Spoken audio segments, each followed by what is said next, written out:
Good morning बच्चों, आप सभी का यूनिक प्लस 2.0 के प्लेटफॉर्म पर स्वागत है। हम लोग पढ़ रहे थे निर्देशांक ज्यामिति, जिसके जो एनसीईआरटी बेस्ड जो भी क्वेश्चन थे उन्हें हम लोग एक्सरसाइज वाले जितने भी थे खत्म कर चुके हैं। आज उसी के हम जो एमसीक्यू करने वाले हैं, मल्टीपल चॉइस क्वेश्चंस। तो आज जो भी 16 या 17 क्वेश्चन इसमें है तो इनको हम लोग देखेंगे। जो आपके बुक से नहीं होगा, ये इंपॉर्टेंट क्वेश्चंस हैं। जो 1 नंबर के क्वेश्चन, एक नंबर के 20 नंबर के बहुविकल्पीय प्रश्न आपके बोर्ड परीक्षा एग्जामिनेशन में आते हैं वो है। और आप सभी को पता लग गया होगा कि बोर्ड परीक्षा एग्जामिनेशन यूपी बोर्ड का जो शेड्यूल है वो कार्यक्रम जारी कर दिया गया है। अब बहुत कम समय है, आप लोग लग जाइए, अभी बहुत वक्त बाकी है और अच्छे नंबर गेन करिए। पास होना तो सभी पास हो जाओगे, लेकिन नंबर गेन करिए अच्छे, कि हाँ आगे चल के कोई समस्या ना हो नंबर से। अर्थात बहुत जगह ऐसे मिलेगी जहां पे मेरिट की जरूरत होगी, तो वहां पर भी आपको कोई समस्या ना हो। तो हम लोग चलो आज शुरू करते हैं निर्देशांक ज्यामिति, और उसमें हम लोग पढ़ने वाले हैं इंपॉर्टेंट जो एमसीक्यू क्वेश्चन सीरीज है, एनसीईआरटी बेस ही है, उसको हम लोग पढ़ेंगे। तो आप लोग, हम क्लास शुरू करने से पहले आप लोग सभी से एक रिक्वेस्ट है कि आप ज्यादा से ज्यादा हमारे चैनल को सब्सक्राइब करें, शेयर करें, सपोर्ट करें, कि जिससे चैनल जल्दी से जल्दी ग्रो कर सके।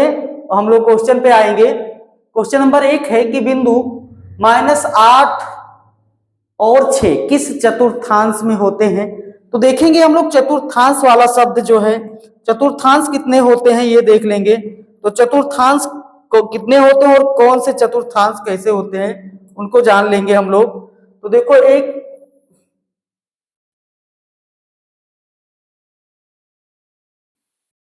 ये मान लिया गया। अब इसमें हम लोग देखेंगे तो ये आपका फर्स्ट होता है और ये आपका सेकंड होता है, और इसी अकॉर्डिंग इससे बढ़ता हुआ तो थर्ड होता है और ये फोर्थ होता है। अक्ष की बात करेंगे तो आप सभी को पता है कि ये आपका एक्स एक्सिस है, ये वाई एक्सिस है, और ये वाई अपोजिट है और ये एक्स अपोजिट है। अर्थात इधर की जो ये वैल्यू है ये मूल बिंदु है आपका। यहाँ एक जैसे 1 2 3, तो यहाँ पर भी 1 2 3, और इधर वैल्यू क्या हो जाएगी -1 -2 -3। इस तरह यहाँ पर भी -1 -2 -3। अर्थात इधर ये y की निगेटिव और ये x का निगेटिव, 4 चतुर्थांश होते हैं। चतुर्थांश अब देखिएगा, ध्यान दीजिएगा, ये x और ये y अब इस दोनों के बीच में है, तो ये भी प्लस और ये भी प्लस, अर्थात इसके अकॉर्डिंग ये प्लस और ये क्या हो जाता है प्लस। कंफ्यूज ना होना, ये जो एक्सिस बनाए गए हैं इसी के अकॉर्डिंग फर्स्ट जो चतुर्थांश होता है आपका प्लस क्यों होता है, यहाँ पर x भी पॉजिटिव होता है और y की वैल्यू भी पॉजिटिव होती है, तो ये प्लस प्लस हो गए, अर्थात दोनों वैल्यू पॉजिटिव ही होगी। यहाँ पर जब आते हैं तो हम पहले x और y के रूप में लिखते हैं निर्देशांक। तो यहाँ देखो x क्या होता है, इस वाले जब आते हैं तो ये दोनों के बीच में है। इसमें यहाँ से x और y की वैल्यू अगर लिखते हो चतुर्थांश से, तो यहाँ से देखो क्या होगा, x यहाँ निगेटिव हो जाता है, अर्थात ये माइनस और क्या बन जाता है माइनस, कलर चेंज कर ले रहे हैं, ये हो जाता है माइनस, और क्या y प्लस है तो माइनस प्लस हो जाता है। यहाँ पर जब आते हो तो देखो ये भी माइनस, अर्थात यहाँ दोनों माइनस हो जाते हैं। यहाँ आओगे तो देखो ध्यान दो क्या होगा, यहाँ तो ये प्लस है, क्या है ये प्लस और ये माइनस, तो क्या बन जाएगा प्लस माइनस।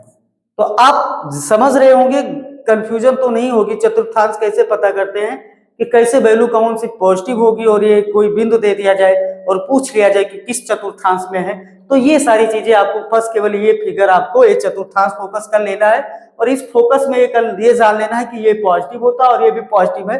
अगर इस दोनों के बीच में तो फर्स्ट में, इसके दोनों के बीच में अगर एक निगेटिव एक पॉजिटिव तो सेकंड में, दोनों नेगेटिव तो थर्ड में, एक पॉजिटिव एक निगेटिव, पहला पॉजिटिव दूसरा निगेटिव तो फोर्थ में। तो इसी के अकॉर्डिंग ये पहला है, पहला निगेटिव है और दूसरा आपका पॉजिटिव है, तो पहला निगेटिव दूसरा पॉजिटिव किस चतुर्थांश में होना चाहिए, तो इसके अकॉर्डिंग आप सभी को समझ में आ गया होगा कि सेकंड में होगा। किसी बिंदु की y अक्ष से दूरी उस बिंदु का क्या कहलाता है, तो देखो y अक्ष से दूरी उस बिंदु का, देखो y अक्ष की बात करेगा तो y की जो है तो ये x कहलाएगा। अगर इसी तरह x की बात करता तो y कहलाता, x यहाँ करेगा तो यहाँ y बराबर 0 हो जाएगा। ठीक, तो ये था आपका दूसरा क्वेश्चन। तीसरा आज का क्या है कि y अक्ष का समीकरण, तो y अक्ष का समीकरण, तो ये क्या बनेगा, y अक्ष का समीकरण x बराबर 0 बन जाएगा। सिंपल इतना ही जानना है। यहां देखो बिंदु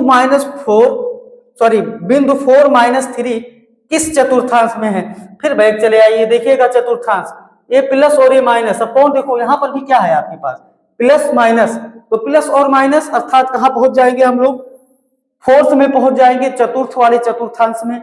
सिंपल यही चीजें हैं, हम लोग देखते चलेंगे। कार्तीय तल में स्थित किसी बिंदु 6,4 के कोटि का मान क्या होगा। अब देखो कोटि क्या होता है, तो दो चीजें मिलेंगी शब्द में आपको, एक मिलेगा भुज और एक मिलेगा कोटि। तो जो x की वैल्यू होती है उसको हम लोग भुज कहते हैं और जो y की वैल्यू होती है उसे कोट कहते हैं। बस इतना ही जानिए कि पहचान जाएंगे। तो यहां पर पूछा गया है कोट, तो आप सभी को पता है कि हम निर्देशांक x, y के रूप में लिखते हैं, जो भी लिखते हैं किसके रूप में लिखते हैं, x, y के रूप में लिखते हैं। और जब x और y के रूप में लिखते हैं तो x, y, तो यहाँ किसका पूछा गया है, कोटि पूछा गया, पहला भुज होता है तो कोटि, तो कोटि की वैल्यू यहाँ कितना हो जाएगी, तो कोटि की वैल्यू आपकी 4 हो जाएगी, आंसर आपका 4 हो जाएगा। यहाँ देखो बिंदु दे रखा है a बराबर दे रखा है 2, -4 और b कितना दे रखा है 4, -2 को मिलाने वाले रेखा खंड का मध्य बिंदु है, यानी कि मध्य बिंदु का निर्देशांक निकालना है, के मिलाने वाले रेखा खंड के मध्य बिंदु का निर्देशांक। तो ध्यान दीजिएगा कि हम लोग मध्य बिंदु का निर्देशांक कैसे निकालते हैं, यहाँ देखिएगा एक शेप हम लोग ऐसे खींच लिए और सब शेप खींच लिए, ये a हो गया आपका, ये b हो गया, ये निर्देशांक आपका दे रखा है, a की वैल्यू दे रखा है 2, -4 और b वाला दे रखा है 4, -2। हमें इसके मध्य बिंदु अर्थात यहाँ पर बिंदु कोई मान लिया जाए p है, जिसका निर्देशांक हम लोग मान ले रहे हैं x, y है। क्या है, x, y है। ये देखो दो बिंदु ले लिया गया, एक a है और एक b है, लिया नहीं गया है, दिया है। हमें इसके मिलाने वाले रेखाखंड के निर्देशांक अर्थात यहाँ मध्य बिंदु का, तो मध्य में मान लिया गया एक p है, p का जो बिंदु है वो क्या मान लिया गया x। अब यहाँ से निकाल लिया जाए तो यहाँ सिंपल देखो, ये इसको कह दो x1, ये आपका y1, इसी तरह ये x2 और ये क्या y2, ये पता हो गया। अब मध्य बिंदु का यहाँ से देखो x की वैल्यू निकालना हो तो यहाँ से देख लो, ऊपर देख बता दे रहे हैं, यहाँ से x बराबर जब हम निकालेंगे तो क्या करेंगे, x वाले को यानी कि x1 + x2/2 कर देंगे। तो x1 की वैल्यू आपके पास क्या है, 2 है और इसके कितना है, 4 है, तो 2 + 4/2, 2 और 4 कितना 6, 6 को 2 से डिवाइड करोगे तो 6/2 अर्थात ये आ जाएगा 3। तो x की वैल्यू आ गई 3, ठीक, अर्थात ये वैल्यू हमें पता होगी, ये 3 हो गई, ठीक। हमें y निकालना है, तो y बराबर क्या होगा, y1 + y2/2, y की वैल्यू y वाले में -4 -2, ठीक, यहाँ प्लस है, ये माइनस वैल्यू थी तो ये माइनस हो जाएगा /2, तो -4 -2 -6 हो जाएगा, -6 को 2 से डिवाइड करोगे तो ये -3 आ जाएगा, अर्थात 3, -3 क्या मिलेगा निर्देशांक हमें, 3, -3। अब ऑप्शन में देखेंगे 3, -3 कहाँ पे मिल रहा है, तो 3, -3 हमें ऑप्शन नंबर सी में मिल रहा है। तो इसके अकॉर्डिंग हमारा जो ऑप्शन नंबर सी है वो सही हो जाएगा, ठीक है। तो मध्य बिंदु का निर्देशांक देखो दो बिंदु के बीच के निकालना है, तो हम केवल ऐसे वैल्यू मान ले रहेंगे, x1 y1 x2 y2, जैसे अभी तक निकालने आए, पहला x होता है दूसरा y, फिर तो x बराबर क्या निकालेंगे, कोई वैल्यू मान लो, x मान लो, b मान लो, कुछ भी, क्योंकि वो वैल्यू हमें निकालना है तो x के रूप में ही मान लिया गया। तो x बराबर आपका x1 + x2/2 और y बराबर क्या, y1 + y2/2। सिंपल, बहुत अच्छा से है। देखेंगे हम लोग आगे, बिंदु देखो दे रखा है 7 नंबर में कि a दे रखा है 8, 10 तथा b दे रखा है 4, 6 को मिलाने वाले रेखाखंड के मध्य बिंदु का निर्देशांक। सिंपल, जैसे अभी आपने निकाला है मध्य बिंदु का निर्देशांक, सेम यही था, तो यहाँ पर भी यही है। यहाँ देख लीजिए कि ये मान लिया जाए आपका ये x1 है, ये y1 और ये x2 और ये y2। x बराबर यहाँ से आप निकालेंगे तो x1 + x2/2, x1 की वैल्यू आप देखो क्या है 8 और ये कितना है 4 है, 8 4/8 और 4 जोड़ोगे कितना हो जाएगा 12, 12 को 2 से डिवाइड कर दिया जाए तो कितना मिल जाएगा 6। इसी तरह यहाँ से y निकाल लिया जाए तो y की वैल्यू क्या हो जाएगी, y1 + y2/2, y1 की वैल्यू कितना है आपके पास 10 है और y2 की कितना है 6 है, तो 10 + 6/2, 10 और 6 कितना हो जाएगा 16, 16/2, 16 को 2 से डिवाइड करेंगे तो कितना आ जाएगा 8। तो निर्देशांक क्या आ जाएगा आपका 6,8, 6,8। तो 6,8 हमें देखना है कहाँ है, पहले ही है, पहले ऑप्शन में, ऑप्शन नंबर ए। तो ये ऑप्शन नंबर ए आपका सही हो जाएगा। इसी तरह ये बिंदु दे रखा है को मिलाने वाले, तो इसको आप लगाइएगा, देखो 4 और 6, 4 6 10, 10 को 2 से डिवाइड किया 5, और ये 5 5 10, इसको भी डिवाइड किया 5, तो 5,5 अर्थात ऑप्शन नंबर बी।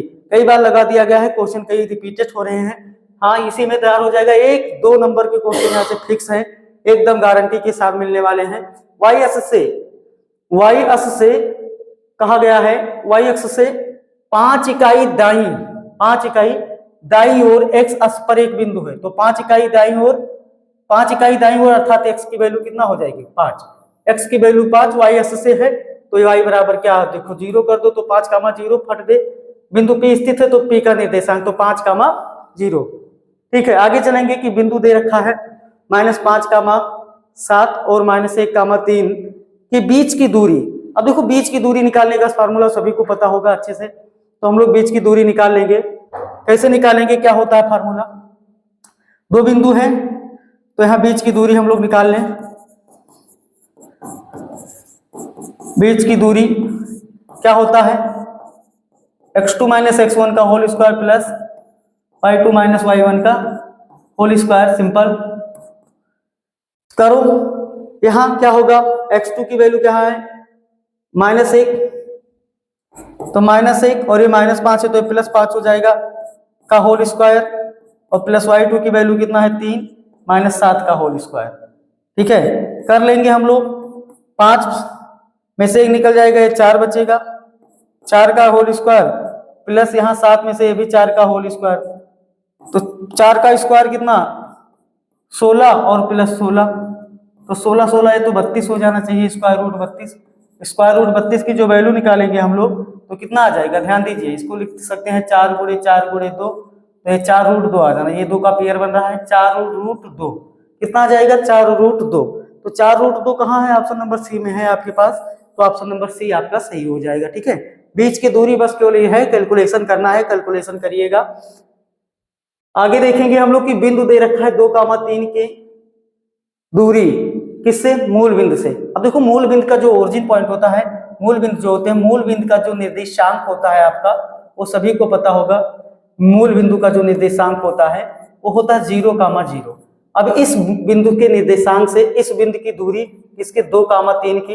अब देखो यहां से इसकी दूरी निकालना है, तो इसको चाहो तो ऐसे करो आप, ये x1 हो गया, ये क्या हो गया आपका y1, ये x2 हो गया और ये y2 हो गया। यहां से आप सिंपल फार्मूला पता ही है, फार्मूला पता है x2 - x1, 2 - 0 यानी कि 2 का होल स्क्वायर, और 3 - 0 माने 3 का होल स्क्वायर। तो 2 का होल स्क्वायर आपके पास 4, 3 का कितना हो जाएगा 9, 4 और 9 जोड़ दिया जाए तो आपके पास क्या मिलने वाला है 13। तो 13 का देखो स्क्वायर रूट वैल्यू नहीं निकाला जाएगा क्योंकि आभाज्य संख्या है, तो आभाज्य संख्या का स्क्वायर रूट वैल्यू हम लोग नहीं निकाल पाएंगे। अगर निकालेंगे भी तो एक फ्लोटिंग वैल्यू आएगी, जो कि हमारे ऑप्शन में कहीं फ्लोट वाली वैल्यू दे नहीं रखे हैं, तो पॉइंट वाले, तो हम जो ऑप्शन है ऑप्शन के अकॉर्डिंग लगा देंगे। आगे देखेंगे कि क्या दे रखा है, बिंदु दे रखा है 2,3 एवं 4,1 के बीच की दूरी, 4,1 के बीच की दूरी। तो के बीच की दूरी अब आप लगाइएगा, सिंपल है, 4 में से 2 गई, 2 का स्क्वायर, 1 - 3 - 2 का स्क्वायर, 2 का स्क्वायर 4 और 4, तो ये 2√2 आ जाना चाहिए, पहला वाला ही सही है। क्या है, पहला वाला सही है, ऑप्शन पे फट मारिएगा। आगे देखिए बिंदु, यहाँ पर भी वही दे रखा है, x2 - x1, y2 - y1, इसको करिएगा। ये सवाल है दमदार, इसको हम लोग कर लेते हैं। क्या कर दमदार है, दे रखा है बिंदु दे रखा है 0,6 और बी दे रखा है -5,3 तथा सी की जो वैल्यू दे रखी है वो 3,1। एक त्रिभुज के शीर्ष है, तो ये त्रिभुज किस प्रकार का है, त्रिभुज कैसा है, समबाहु है, समद्विबाहु है, विषमबाहु है, क्या है, ये हमें बताना है कि त्रिभुज का जो प्रकार है वो कैसा है। अब एक देखो यहाँ पर एक शेप हम लोग त्रिभुज का बना लेंगे। अभी हमें पता नहीं कि वो त्रिभुज कैसा है, लेकिन हाँ हम कुछ समय के लिए समझने के लिए बना ले रहे हैं, बाद में हम लोग देखेंगे कि क्या है। एक त्रिभुज ये बना लिया गया, 3 बिंदु दे रखा है, 3 बिंदु दे रखा है, ध्यान दीजिएगा। ए की वैल्यू यहां मान लिया जाए, ये दे रखा है ए की जो वैल्यू दे रखी है वो दे रखे 0,6 और बी क्या दे रखा है, बी दे रखा है -5,3 और सी दे रखा है आपका 3,1। अब कैसे पता लगाएं कि हाँ ये हमारा कैसा त्रिभुज है? तो ध्यान दीजिएगा कि त्रिभुज को हमें निकालना है तो कैसे पता करें। सिंपल सी कुछ नहीं करना है, ये जो यहाँ बिंदु ये और ये बिंदु है, अर्थात इस भुजा की दूरी निकाल लें और इस भुजा की दूरी निकाल लें और इस भुजा की, यानी तीनों दूरियां निकाल लें और उसी के अकॉर्डिंग हम देख लेंगे कि दूरी उनकी कैसी है। दूरी के अकॉर्डिंग ही दूरी अर्थात भुजा की माप पता हो जाएगी और जब भुजा की माप पता हो जाएगी, अगर दो भुजा समान है तो समद्विबाहु है, तीनों भुजा समान है तो समबाहु है, अगर कोई भी भुजा समान नहीं है तो विषमबाहु है। यही कि इसी के अकॉर्डिंग हम इसको ज्ञात कर सकते हैं कि कैसा है। तो चलो हम लोग करते हैं, ध्यान दीजिएगा। ए बी के बीच की दूरी निकाला जाए हम लोग, तो ए बी पहले निकाल लिया जाए तो क्या होगा, बीच की दूरी अंडर x2 - x1 का होल स्क्वायर या x2 - x1 का होल स्क्वायर। तो x2 यहां से देखो ए बी, तो x2 क्या होगा -5, तो -5 और ये कितना होगा -0 का होल स्क्वायर प्लस y2 कितना होगा 3 -6 का होल स्क्वायर। ठीक है, यहां से देखो तो -5 का होल स्क्वायर हो जाएगा, तो -5 का होल स्क्वायर 25, 6 में से 3 जाएगा, 3 का स्क्वायर 9, तो ये कितना आ जाएगा √34। डायरेक्ट कर दे रहे हैं। ठीक है, मक्खी परेशान करके रख दी है बोर्ड पे, जहां पे बैठती है वहां लगता है जैसे छींटे पड़ गए हैं। आगे देखेंगे हम लोग AC निकालेंगे, AC यहां से निकाल लेंगे। AC भी क्या करेंगे, AC के पर आएंगे तो यहाँ पर ये क्या बनेगा आपका 3 - 0 यानी कि 3 का होल स्क्वायर और 1 - 6 यानी कितना हो जाएगा -5 का होल स्क्वायर। 3 का होल स्क्वायर भी 9 हो जाएगा और 5 का स्क्वायर कितना 25, तो ये भी कितना आ जाएगा आपका 25 और 9 34। अब देखो ये भी √34 आ गया था, ये भी √34 आ गया। विषमबाहु समबाहु दे रखा है ऑप्शन में, तो अभी हम इसको आंसर नहीं कह सकते हैं। अब हम B और C के बीच की दूरी निकालेंगे, तो B और C के बीच की दूरी जब निकालेंगे तो क्या बनेगा B और C, तो 3 - 5 क्या 3 और -5 है तो +5 हो जाएगा, +5 का होल स्क्वायर और फिर 1 - 3 यानी कि -2 का होल स्क्वायर, तो 5 यानी कि 3 8 का होल स्क्वायर और ये कितना -2 का स्क्वायर 4 यानी 8 का स्क्वायर 64 और ये 4 कितना हो जाएगा। ठीक है, स्क्वायर रूट लगा लीजिएगा, 64 और 4 68, कितना आ जाएगा 68। अब ये तो डिफरेंट हो गए, √34 ये 68 है। तो इसके अकॉर्डिंग ये भुजा बराबर है, तो दो भुजा बराबर है तो त्रिभुज हमारा क्या हो जाएगा, समद्विबाहु त्रिभुज हो जाएगा। कंफर्म हो जाएगा कि समद्विबाहु त्रिभुज है। आगे 15 नंबर ये है कि बिंदु -12 और 18 का भुज, तो पहला आपका भुज होता है तो भुज अर्थात x, तो x की जो वैल्यू है x को ही भुज कहते हैं -12 और y को आपको कोट कहते हैं, तो ये वैल्यू हो जाएगी 12। बिंदु 1 5 किस चतुर्थांश में, तो कुछ नहीं है इसमें, तो फिर से रिपीट हो गया है क्वेश्चन, किस चतुर्थांश में है, 1,5 है, दोनों पॉजिटिव है तो आपके फर्स्ट में हो जाएंगे। ठीक है, आगे देखेंगे P बराबर दे रखा है 5,-6 सॉरी 5,6 और बिंदु A दे रखा है 6,5 और B दे रखा है 4,y में शामिल होने वाले रेखाखंड AB का मध्यबिंद है। P जो है इसका AB का मध्यबिंद है तो y क्या होगा। अब देखिएगा कि कोई रेखाखंड है, यहां पर मान लिया जाए ये AB है और A का जो निर्देशांक है वो 6 है, 5 है, B का आपका है 4, है और ये कितना है, जो P है वो दे रखा है 5, 6। अब देखो ये कहा गया है मध्य बिंदु है। अब मध्य बिंदु है तो मध्य बिंदु का फार्मूला हम जानते हैं, जो मध्य वाला बिंदु होता है यानी कि 5, तो 5 बराबर यहाँ से क्या किया जाए x1 + x2, तो x1 यानी कि ध्यान दीजिएगा कंफ्यूज ना होना, ये तो आपने पढ़ा है, क्या पढ़ा है, यहां से देखो क्या पढ़ा है, यहां देखो आपने यही तो पढ़ा है कि x बराबर होता है x1 + x2/2। अब यहां से अगर देखा जाए तो यहाँ x1 क्या है, x1 y1, यहाँ x2 और ये y2। देखो x1 की वैल्यू ये हो जाएगी, ये y हो जाएगा, तो x बराबर आपका 5 है, x1 की वैल्यू कितना है 6 और x2 की वैल्यू कितना है 4/2। अब देखो ये 5 और 6 4 10 कितना हो जाएगा 10/2, 10 2 से इसको काटेंगे तो ये 5, अर्थात 5 बराबर 5 यानी कि जो वैल्यू ये कह रहा है ये सही है।